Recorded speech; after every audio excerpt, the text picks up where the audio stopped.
looked at the way in which physicality is lessened, and therefore the physical engagement with a media form is diminished through it being an ever-present form.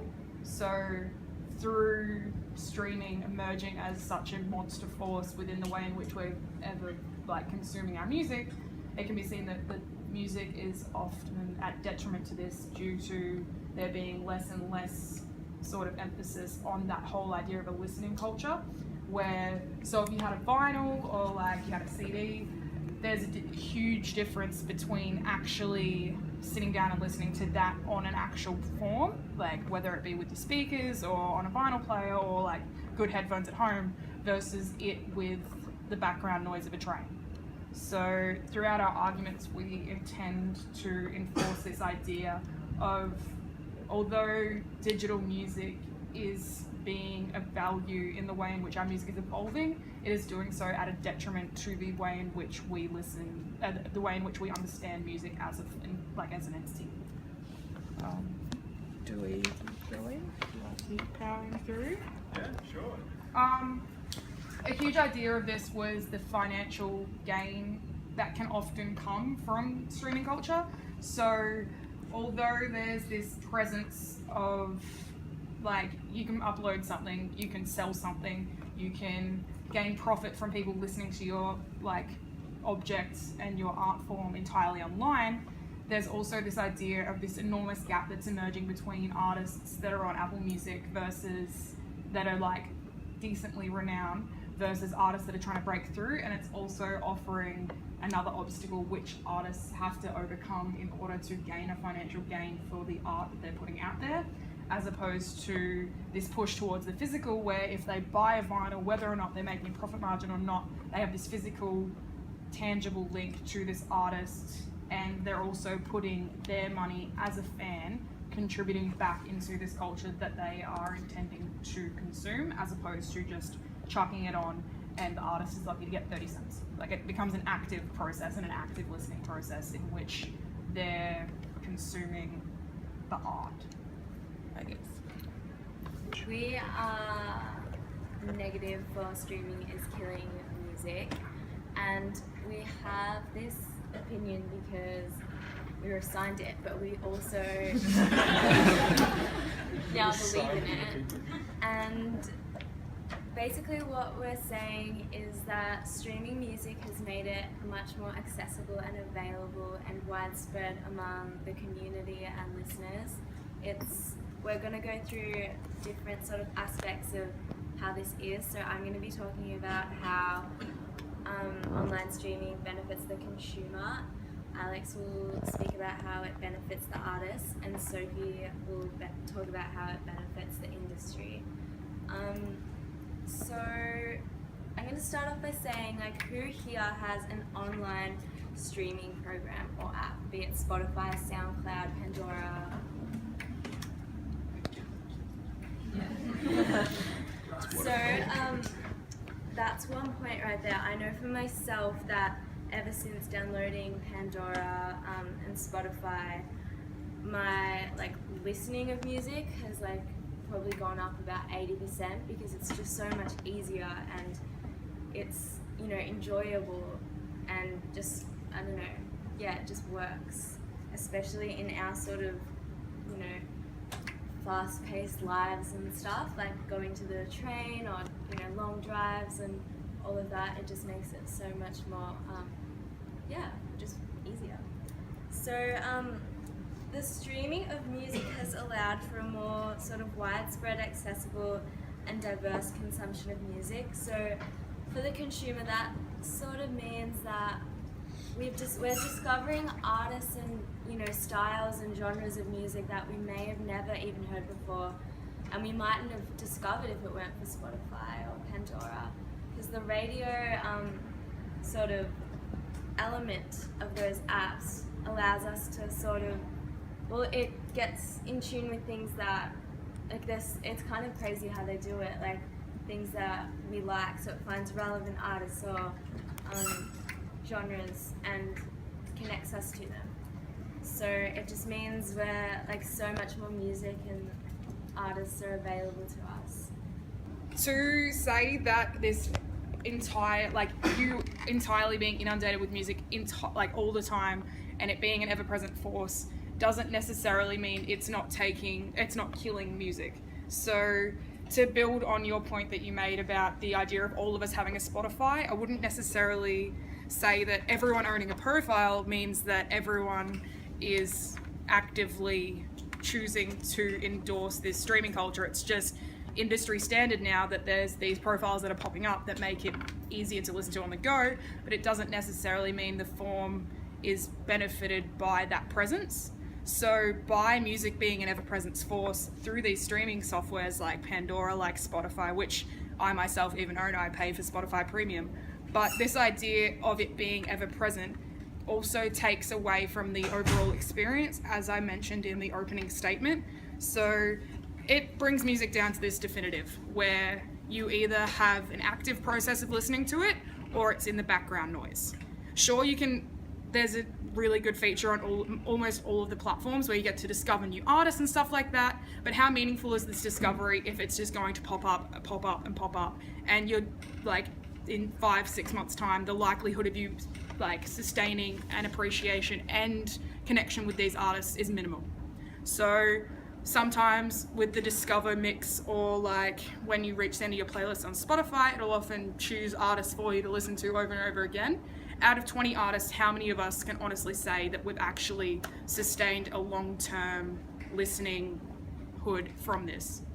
I probably have about maybe 3 or 4 artists that have actually gone out and listened to after popping up on the Discover playlist out of 20. So it's this idea of connection and this idea of actively pursuing music as opposed to it just being accessible because it's there, because it's on your phone, because it's with you on the train. It sort of takes away from this idea of music as a form and more makes it into a convenience. And I don't necessarily think that the words music and convenience should be synonymous, since it should be an active process in which you're meaning to go towards and you're actually seeking out.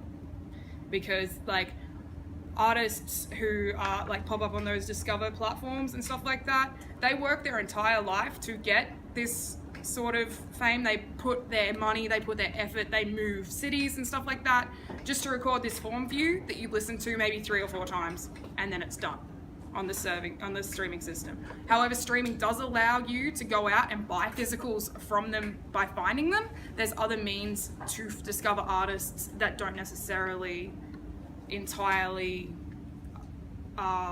restrictive and like definitive of you finding them on that service. Like you can easily find an artist the same through live music, through them being in a similar section, through recommendation in music stores, as opposed to finding them entirely through streaming services. So in the opening statements you were talking about how streaming services are kind of an obstacle, almost an obstacle for artists. Couldn't disagree more. We are going to argue that streaming services give a platform to artists that they couldn't have imagined before. That it's the opposite of an obstacle. It's a trampoline. It gives them something to leap out into the world and put their things out there, literally all over the world. Also, you were talking a little bit about how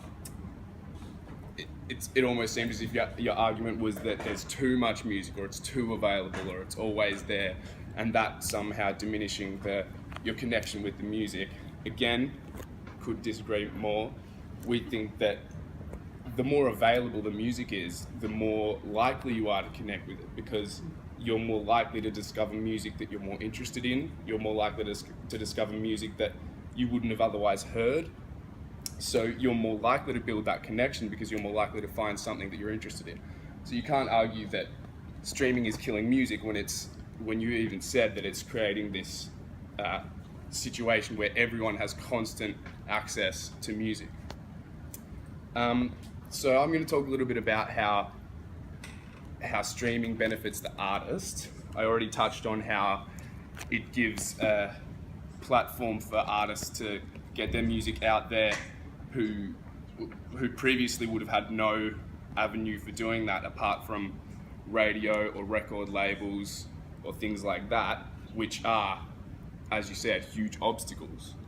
because only certain people get access to those, and on top of that, those record labels can be quite greedy. Also, we've got a number of examples of artists who became popular purely through streaming services. So, has anyone heard of this guy, Justin Bieber? Good guy, Justin Bieber, pretty popular. So he was discovered on YouTube. So that's just an example of how someone has blown up and become a phenomenon purely from streaming. Another good example, anyone heard of Chance the Rapper? Won a Grammy quite recently. So he's unsigned. So he releases all his music via streaming services, and he's been able to get to the pinnacle of his success by using that solely.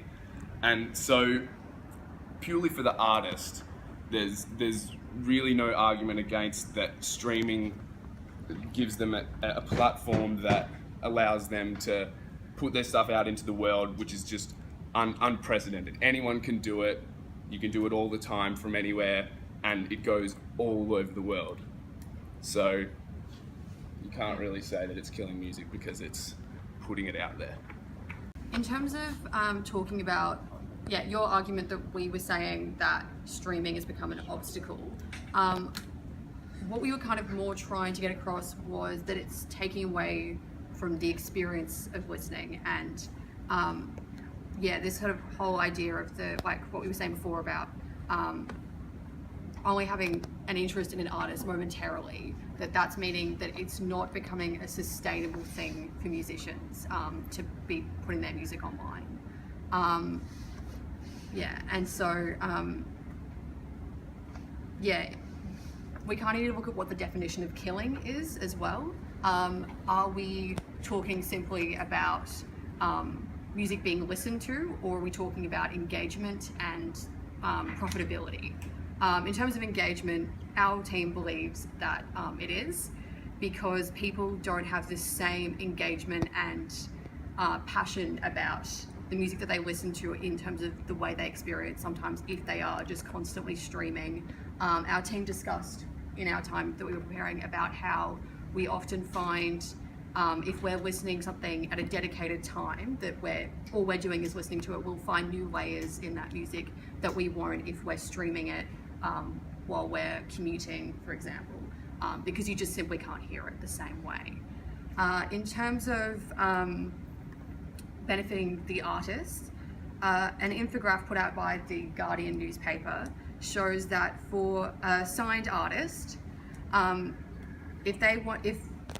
in order to earn the minimum wage, US minimum wage, which I think we can all agree is pretty measly, they would have to have 5,478 downloads of a single track on iTunes.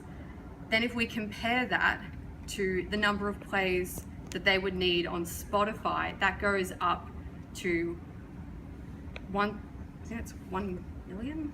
Yeah. 1 million. 100,017. So obviously that is much, much higher. And for a small artist or band that's just beginning out, there's no way they can get that many plays. And that's, for the monthly minimum wage. So it's just not sustainable for these new emerging artists who are probably still quite young and are just finding their way in the world to be able to keep putting their music online. And if this trend continues, people are just not going to be artists anymore. We can't keep putting our music up like this, because then there just won't be any way that we can earn from it. There's no way they can afford recordings and all of this other stuff that is part of it. So either the quality of the music is going to go down terribly, or there simply won't be any accessible music anymore. Rebutting on a lot of that stuff, you guys are going into how it's not sustainable, how you lose a connection with the artist, so like these artists you find, you'll forget about them. But like, what would be happening without this? There was this massive hole in the industry for a long time where people were legally downloading music, like when LimeWire came up, and iTunes wasn't working. Like, people didn't want to pay for all this music, and artists weren't getting money anyway. Like you're saying, they need to sell this certain amount of like their song this amount of times, but without streaming, it wouldn't be happening anyway. Like, we needed this to fix holes that were happening in the industry, and you can't really say that you won't connect with an artist over a amount of time. You're saying, oh, maybe out of the 20 artists I've found, there's 3 that you would keep listening to, but that's 3 artists that you didn't have before, that you wouldn't have had anyway. So it's helping the industry by filling this hole that existed, and it is taking away the illegal aspect that was there. Like, people didn't want to be buying music on iTunes and buying albums anymore, so they would download it illegally. And with streaming and with these services, artists still get money that they probably wouldn't have been getting anyway from iTunes, whilst yes, they needed it. Like, they needed it to be reaching the minimum wage or whatever. That wasn't happening. And with streaming, consumers can use this service and be completely legal, and artists still get money from it.